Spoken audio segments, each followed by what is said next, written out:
아까 제가 누정에서 주로 풍류가 이루어진다 이렇게 말씀드렸는데 이 아까 얘기한 대로 남은 광활루라든가 촉성루, 부병루, 죽서루뿐만 아니라 사실은 여기에는 현가루도 루는 룹니다. 향교 앞에 있는 만화루도 루는 루고요. 전주 향교에도 만화루가 있고요. 태인 향교에도 만화루가 있어요. 이 만화루 루가 들어가면 그러면 여기는 사실은 여기 서원에 이게 교실이고요. 양쪽에 동제 서재가 있었죠. 근데 이제 없어졌지만 기숙사가 있어요. 양쪽에 기숙사가 있고 이게 공부하는 곳이고 강수제 공부하는 곳이고요. 그런데 왜 여기 루라고 써졌냐? 현은 줄현자, 그래 검은고 가야금 줄 튕기는 곳이기 때문에 그냥 노래가자 있잖아요. 악기가 있고 노래가 있는지 사실은 여기가 음악실이에요. 조선시대의 선비들도 국영수만 공부한 것이 아니라 예체능도 했어요. 음악도 했다. 그래서 향교 앞에도 루가 있다. 그 유림들이나 향교 선비들도 음악했어요. 음악 아까도 우리 관장님이 악에 대해서 얘기했는데 음악 없이는 존재잖아요. 공자님 도는 원래 예아와 악이거든요. 그래서 이 음악하는 음악당입니다. 사실은 여기가. 그래서 선비들이 피곤할 때는 여기 와서 시도 짓고 악기도 연주하고 또 이제 음악 시간입니다. 사실은 저게 음악실이라고 할 수 있습니다. 음악실이기 때문에 약간 2층 층집으로 지어졌습니다. 분위기 좋게 하기 위해서. 루자가 들어가면 되게 그렇게 놀이 공간이라고 볼 수 있습니다. 근데 이제 간혹 보면 무슨 각도 있어요. 누각이라고 할 때 각도 있어요. 각은 주로 외부 손님들을 초대해서 연회하는 연회장입니다. 연회장이나 호텔이나 이런 개념이요. 그러니까 옛날에 호텔 이름에 각자가 붙었어요. 대형각 호텔. 왜냐하면 손님 초대하는 곳이기 때문에. 이제 중국 음식점도 각자 들어가는 손님 초대하는 곳이라고. 무슨 각. 그런데 개념은 그런 개념이었습니다. 제가 이제 그래서 음악하는 곳에는 되게 루나 이렇게 루정이 있다 이렇게 볼 수 있습니다. 각도 있습니다. 이런 것들을 전체적으로 누정이라고 하는데요. 제가 아까 풍요가 있는 곳에 수탈이 있다 그랬어요. 그럼 풍요가 있는 곳에 수탈하는 사람이 없으면 아름다운 선정을 베풀면서 풍류가 싹튼다 그래요. 그런데 수탈이 심하게 이루어지면 어떤 일이 벌어지냐? 풍요로운 곳에서 예를 들면 한 가정도 부잣집 같으면요, 재산이 많고 보물덩어리가 많이 있으면요, 외적들이 그걸 수탈을 하면 방어를 하고 지킵니다. 아예 싹 가져가고 빈털터리를 만들면 대항합니다. 그렇죠? 아니 내 걸 싹 뺏어가 버리는데 재산을, 아니 원래 거지처럼 살았으면 가져갈 것도 없으니까 서운치 않지만 부자로 잘 살고 있는 놈을 싹 뺏어가 버리니까 짜증나니까 그 저항을 합니다. 그것이 밀란이거나 동학혁명입니다. 왜 고부 지역에서, 풍요로운 지역에서 조병갑이라든가 외세가 수탈을 해가면 거기에서 대격하기 위해서 저항을 하는데요. 이게 풍요로운 지역이 저항하고 혁명이 일어나고 밀란이 일어납니다. 대체적으로, 역사적으로 그렇게 되어 있어요. 그래서 동학농민혁명은 그렇게 해서 일어났습니다. 그 강원도 같은 데는 안 일어납니다. 먹잘 것 없는 가져가 봐요. 별것 없는데 뭐. 먹잘 것 있고 풍요로운데 잘 먹고 잘 살다가 뺏어가면 짜증나거든. 죽창 들고 바로 달라들잖아요. 이게 이제 동학농민혁명이 일어나게 된 것이라고 할 수 있습니다. 그러니까 부자로 살다가 수탈하는 것을 그걸 못 견딥니다. 못 견디네. 원래 가난은 거기에 좀 재산도 별로 없으면 누가 뺏어가면 그런가 보다 하지만 너무나 좋은 재산을, 황금알을 다 뺏어가면 짜증나지. 죽기 아니면 하기를 덤벼드는 것이 그게 실제로 혁명이나 밀란으로 나타나기도 합니다. 여하튼간에 한편으로 고부 쪽에서는 태인 같은 지역이지만, 같은 이웃 지역이지만 한편으로 이렇게 풍요로웠기 때문에 풍요가 발달하기도 하고 수탈 때문에 저항이 일어나서 혁명이 일어나게 됐다. 동학농민혁명이. 이것은 근본적으로 풍요로운 지역이기 때문에 그렇다. 이렇게 볼 수 있어요. 남원이 왜 그렇게 외적들이 그 수탈을 많이 했느냐면 임진왜란 때라든가 그 무렵에 배가 그쪽 수지 금지 쪽으로 쑥 들어옵니다. 그래가지고 남원성에서 정유철한 테 전투를 했잖아요. 그때 많이 죽어가지고 만인의총이 만들어져 버립니다. 얼마나 많이 죽었는지. 남원도 먹잘것이 많았어요. 그걸 지키느라고 그걸 싸웠잖아요. 정유철한 때. 정유철한 때 이 전투에 참전해가지고 정읍에 있는 정읍 출신이 임진왜란 많이 참전해도 거기 죽었습니다. 정읍 출신들이 왜 의로운데 부유하게 먹고 살기 좋으니까 그것을 빼앗아간 것을 꼴을 못 보고 의병투쟁을 많이 합니다. 임진왜란 때 장성 남문 오산사에서 의병을 모집했더니 1000명이 넘었는데 거기에 참전한 선수가 여기 태인 사람으로서 여기 김은기 선생님 직계 선조인 김후진, 또 저쪽에 의성김씨 덕천 도마다리 도계리 출신의 그 김재민 장군, 김재민, 또 여기 남고선 밑에 사는데 거기 마태실 쪽에 있는 이항 선생님의 아들 그 이수일, 이런 사람들, 그 다음에 북면 쪽에 우리 선조인데 유희진, 이런 분들이 의병으로 투쟁 대열에 나서가지고 1000명이 모집했는데요. 전라남북도 의병들 총 집합했는데 물론 1000여 명이 넘었는데요. 거기에 반절이 정읍 사람들이에요. 참 특이한 일이에요. 그거 실제로 지금 장성 남문 오산사에 거의 돌아가신 분 명단 쫙 써져 있거든요. 고부, 정읍, 태인 사람이 가장 많아요. 그 세 사람 합쳐놓으면 굉장히 많죠. 거의 과반수 정도 됩니다. 근데 또 임진왜란 때 수군으로도 많이 불려갔는데 왜 그러냐면 이순신 장군이 정읍 현감으로 와가지고 14개월 있었어요. 1년 2개월. 정읍 현감으로. 근데 그때 1년 2개월 있으면서 많이는 안 있었지만 쌈 자른 사람들을 다 사귀어놨어요. 무인이라 쌈 자르는 사람이 고부 출신의 신호 장군이라 있어요. 그때 나간 군수했다가 그때 수군 통제사로 갔을 때 참모장을 시켰습니다. 그 다음에 배흥립이라고 하는 또 장군이 있었어요. 그 고부 출신입니다. 고부 정읍 사람들 아는 사람 좀, 그 다음에 태인에 있는 송여종이라고 하는 장군이 있어요. 그 쌈 자른 사람을 전부 다 이순신 장군이 불러내니까 안 갈 수가 없어서 서로 아는 처지에 나라가 어지러운데 나와라 그러니까 형님 안 나가 나 죽겠는데 아이 나와 빨리 나와. 그러니까 이순신 장군이 나오라고 하는데 안 나갈 수가 있어. 그래가지고 정읍 사람이 특히 더 많이 나갔어요. 임진왜란에 참전 용사들이 많아요. 실제로. 그래서 이제 호남 의병록이라든가 이런 책에 정읍 태인 고부 사람들이 순전 많이 있게 되고 또 여기서도 또 그 이후로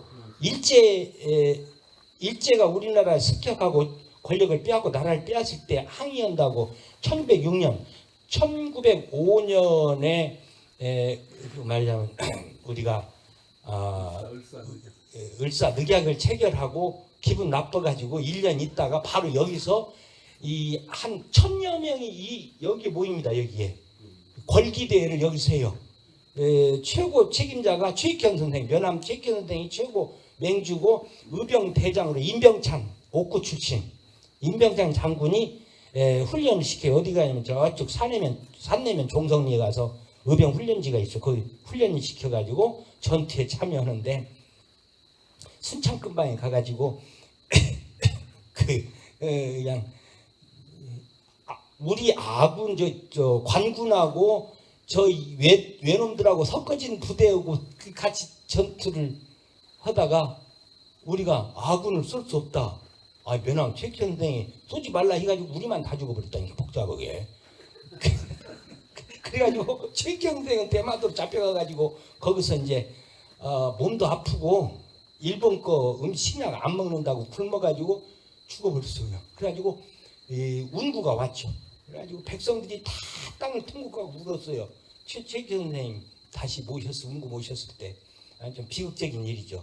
충신이죠. 망고의 충신이죠. 최익경 선생님이. 그런 일을 최익경 선생님이 왜 이 호남 이 지역에 와서 의병을 수집해 가지고 일제에 한 거였는가?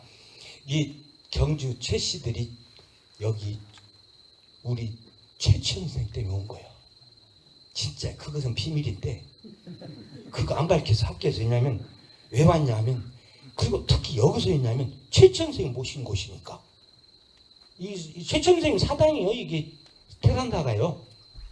최천 선생님 사당 앞에서 우리 선조님 계신 데가 투쟁을 하고 정신을 최천 선생님이 그 길을 살려가지고 받아가지고 나갔다가 패전했지만 그런 정신을 가지고 있고요. 그래서 실제로 경주 최씨들이 저쪽에 그 순창 쪽에도 살고 있어요. 경주 최씨들 집안들도 있고 최천 선생이 그때 여기다가 씨를 좀 뿌려놓은지도 모르겠어요. 비밀인데 그것도 잘은 모르겠는데 여기에 후손들도 있고 최천 선생님 모신 곳이가 이것은 모르는 사람이 없죠. 그때 조선 선비들은. 그래서 일부러 오신 것 같아요. 그래서 연암 최천 선생님이 고생하시다가 그렇게 돌아가신 이 유서 깊은 곳입니다. 그래서 이제 병호, 창호, 기적비라고 옆 앞에 비석이 크게 있죠. 병호, 창이. 그래서 제가 이제 이 지역, 그래서 제가 또 한편으로 이제 그러한 이제 동학 농민혁명에 대해서 이 얘기는 거기까지 하고 탐관오리들하고 외세가 침입할 때는 저항했고 훌륭한 목민관이 와서 마을을 잘 다스릴 때는 풍류가 발달했다. 그리고 먹고 살기 풍부하기 때문에 예능이 발달할 수밖에 없어. 예술이 발달할 수밖에 없죠.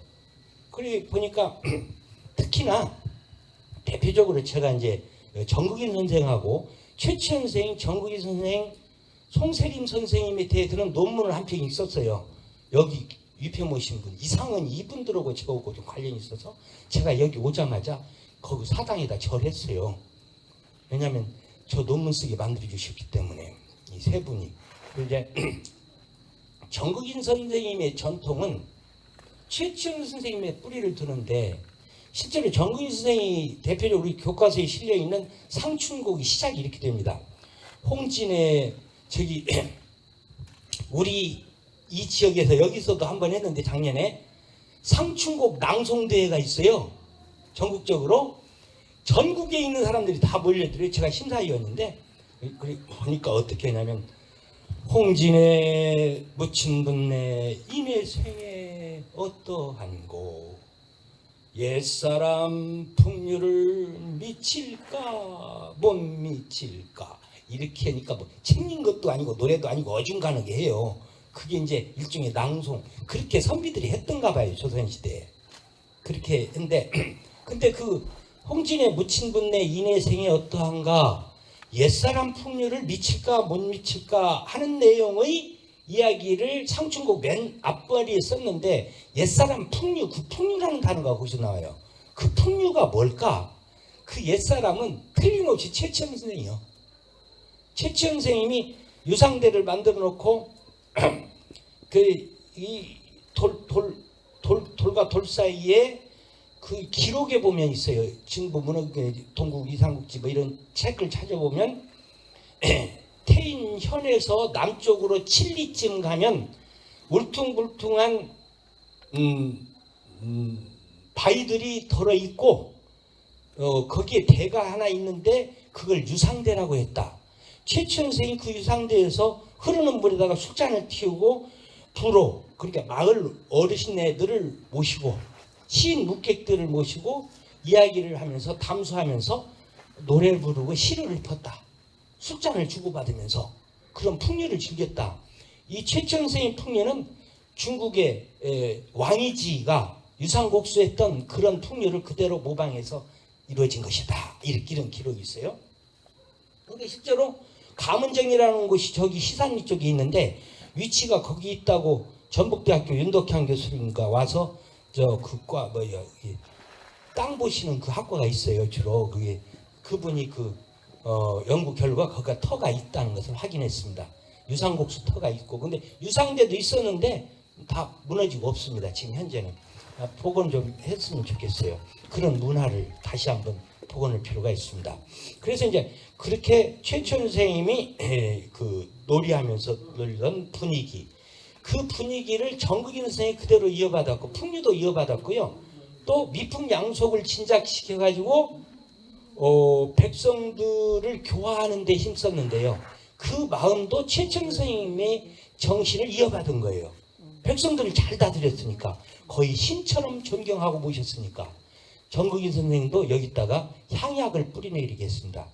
태인 향약, 고현 향약이라고, 또는 고현이 옛날 태인이라는 뜻으로 쓰는 말이었어요.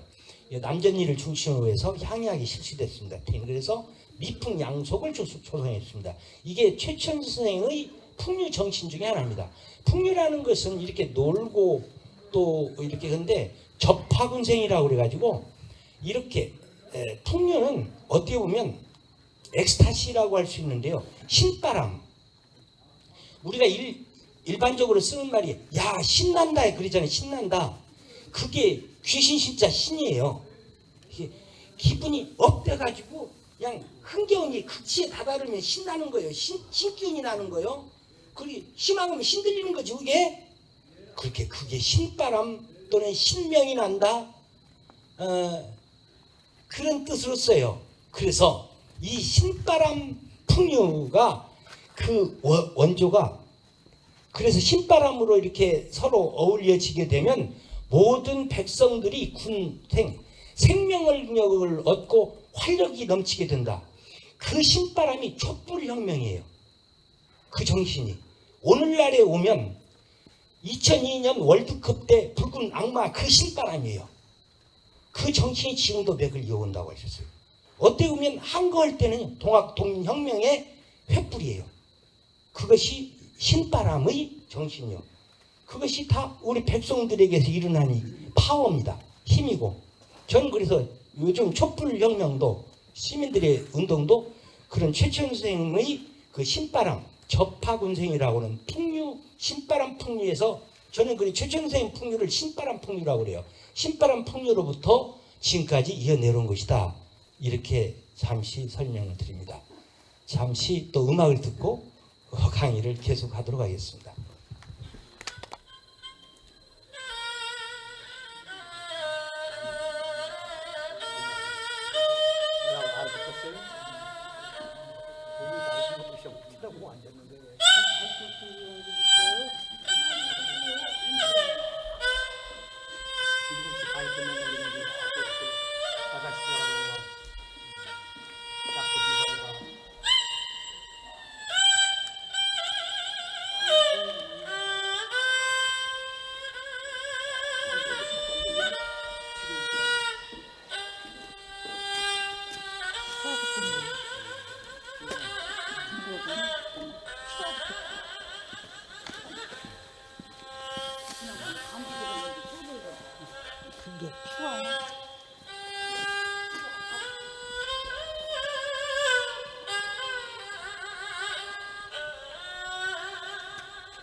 이 태인 지방에서 시작한 최춘 선생님의 이 신바람 풍류는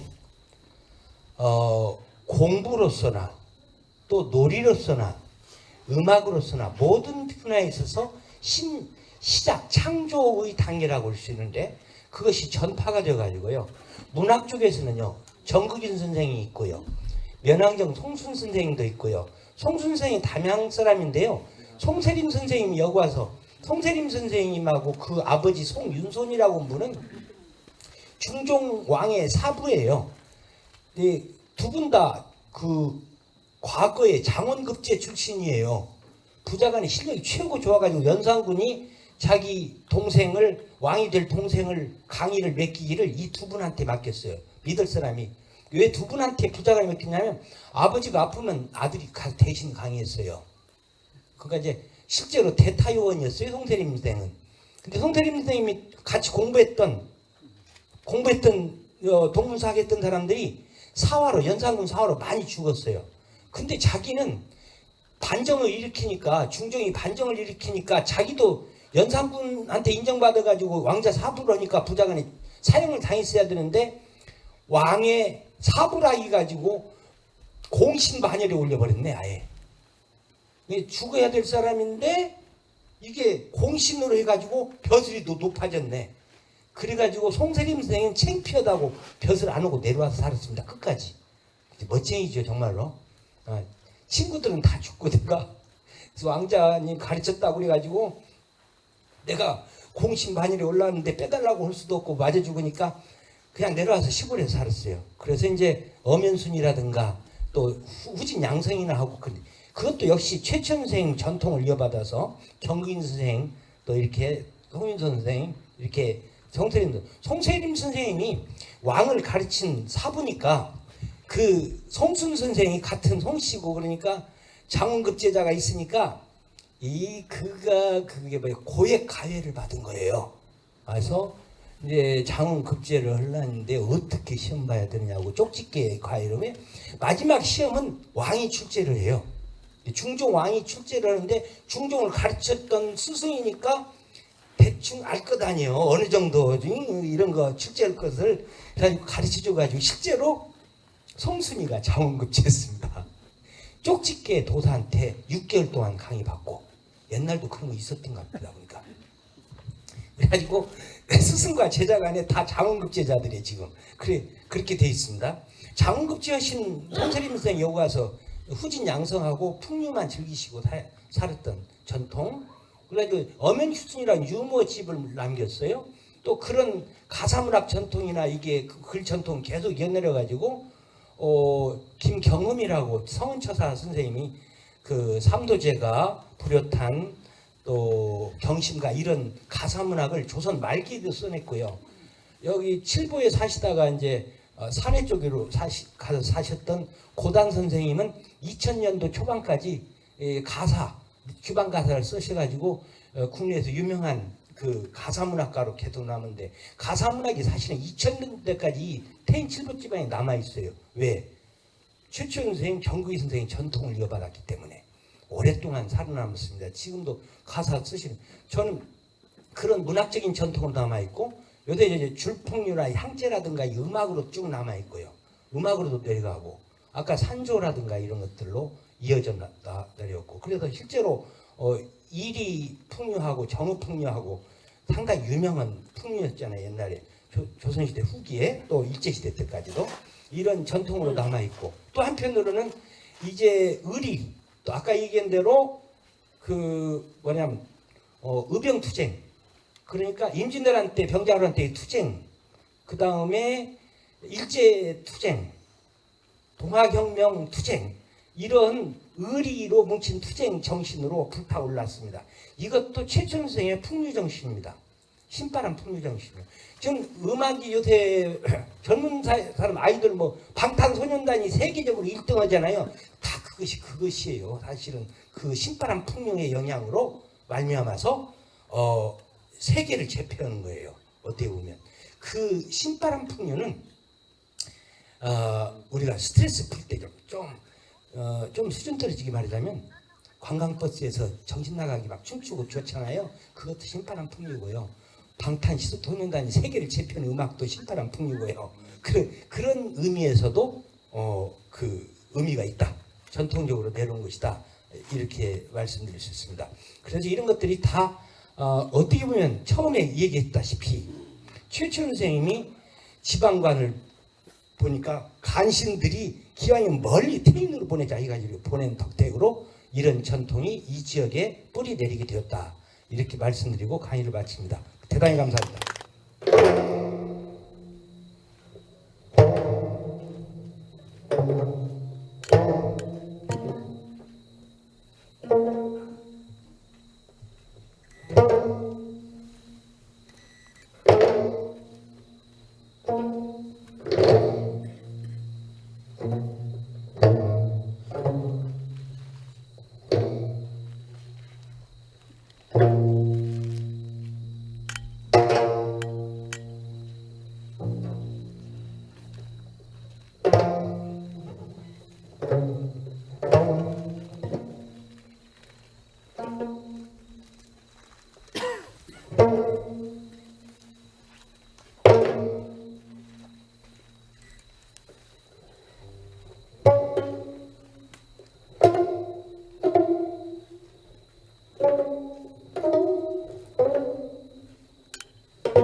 이게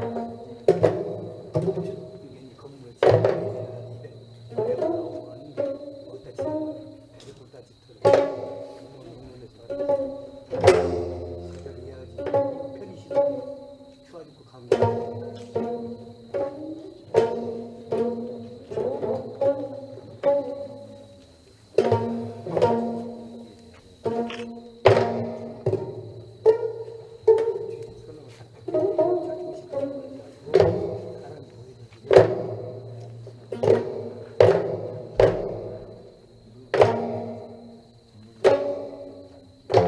꽃길 여성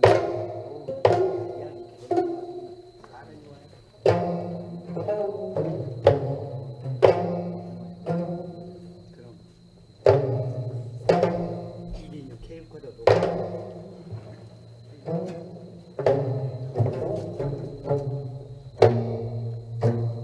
거리 즐길 거리 내가 제일 좋아하는 송손이 주민들 잘 따라가고 주민이 아니라 일당 하면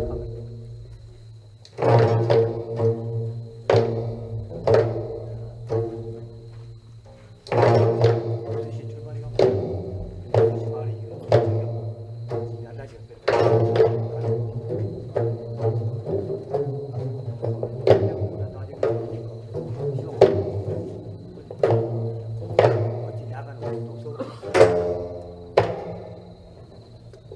없으시라